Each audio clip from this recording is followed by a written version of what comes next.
দূরে এবং কাছে যে যেখান থেকে আমার ভিডিও দেখছেন, আশা করি প্রত্যেকে ভালো আছেন, সুস্থ আছেন।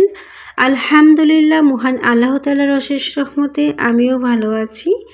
প্রতিদিনের মতো নতুন আরও একটি রেসিপি নিয়ে আপনাদের মাঝে হাজির হলাম। আমি রান্নার রানী আফরোজা। আসসালামু আলাইকুম এভরিওয়ান। আমার রান্নার ভিডিওটা দেখার জন্য অনুরোধ জানাচ্ছি সকলকে, পুরো ভিডিও স্কিপ না করে দেখতে থাকুন। আজকে টমেটো, আলু এবং কাতল মাছ দিয়ে ঝোল রান্না করব। প্রথমে আমি মাছগুলোকে ভালোভাবে ক্লিন করে নিয়েছি, লবণ, হলুদ, মরিচ দিয়ে একসাথে ভালো করে হাত দিয়ে মেখে মিক্স করে নিচ্ছি।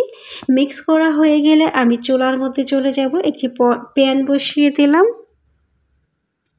প্যানের মধ্যে রান্নার পর্যাপ্ত পরিমাণে রেগুলার তেল দিয়ে দিলাম, দিয়ে প্যানটা গরম করে নিচ্ছি। এখন এক এক করে মাছগুলো দিয়ে দিচ্ছি। এক এক করে মাছগুলো দিয়ে আমি এপিট উপিট ভালোভাবে উল্টিয়ে ভেজে নেব। আপনারা যারা যারা আমার ভিডিওটা ফেসবুক পেজ থেকে দেখছেন, ফলো দিয়ে সাথে থাকার অনুরোধ জানাচ্ছি। আর লাইক, কমেন্ট, শেয়ার করবেন। ইনশাল্লাহ পাশে আছি আপনাদের।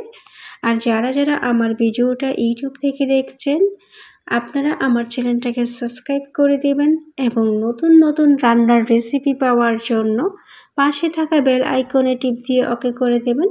তাহলে যখনই আমি রান্না করব, নতুন ভিডিও আপলোড করব, আপনার কাছে নোটিফিকেশন চলে যাবে। আপনাদের সাথে কথা বলতে বলতে আমার মাছ ভাজা হয়ে গিয়েছে। এখন আমি মাছটাকে উঠিয়ে নেব। আমি আজকে কাতল মাছের পেটের চাকগুলা নিয়েছি।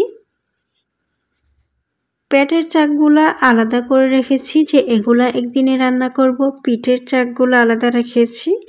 এখন আমি বড় মাছ আনলে পেটের চাক একদিন, পিঠের চাক একদিন, মাথা লেজ একদিন, ওইভাবে ভাগ করে রাখি যেন সবগুলো একই রকম হয় খেতে গেলে।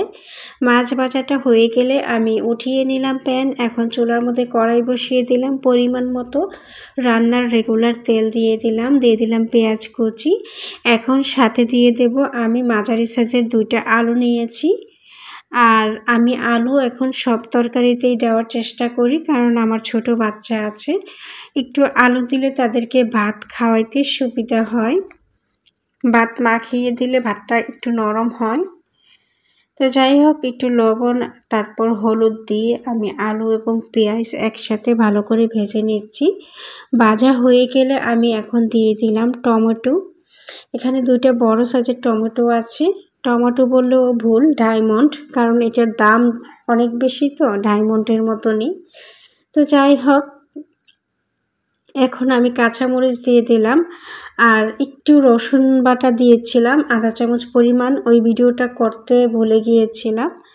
তো কাঁচামরিচ দিয়ে দিয়েছি, খুব কম 2টা দিয়েছি, কারণ আমার মেয়েরা খাবে, বেশি ঝাল হলে খেতে পারবে না। আর আমার কাছে মরিচের পরিমাণ কম হলে আমি খাবারের সময় কাঁচামরিচ খেতে পারি, তখন খেতে আমার ভালো লাগে। আর এখন দিয়ে দিলাম আমি আধা চামচ পরিমাণ ধনিয়া গুঁড়ো, দিয়ে একটু নেড়ে চেড়ে আর একটু কষিয়ে নিয়েছি। তারপরে দিয়ে দিলাম পরিমাণ মতো গ্রেভি দিয়ে আমি প্রায় 10 মিনিটের মতো কুক করে নিয়েছি। তারপর দেখলাম আলুগুলো সিদ্ধ হয়েছে কিনা, দেখলাম যে আরও একটু সিদ্ধ হবে। তারপর লবণটা চেক দিলাম, লবণটা প্রায় হয়ে গিয়েছে, অল্প একটু দিলে ভালো হয়, তাই 1 চিমটি পরিমাণ লবণ দিয়েছি। এই পর্যায়ে আমি মাছ দিয়ে দিয়েছি। আমি যতগুলো মাছ রান্নার জন্য নিয়েছি সবগুলো দেইনি, কারণ এই তরকারিটা আমি আমার 2 মেয়ে 3 জনে খাবো, তো একবেলায় খাবো। এখানে বেশি মাছ রান্না করব না। আর বাকি মাছগুলো আমি আমার শ্বশুরের জন্য ভুনা করে দেব। আর তরকারিটা প্রায় হয়ে এসেছে, ধনিয়া পাতাও দিয়ে দিয়েছি। আর এই তরকারিটা খেতে এত বেশি টেস্টি হয়েছে, আমার বড় মেয়ে ছোট মেয়ে দুজনেই অনেক ইজিলি খেতে পেরেছে। বাচ্চা যাদের আছে তাদেরকে এরকম করে রান্না করে দিলে ওরা খেতে অনেক বেশি স্বাচ্ছন্দ্য বোধ করবে। আর আমারও খুব পছন্দ।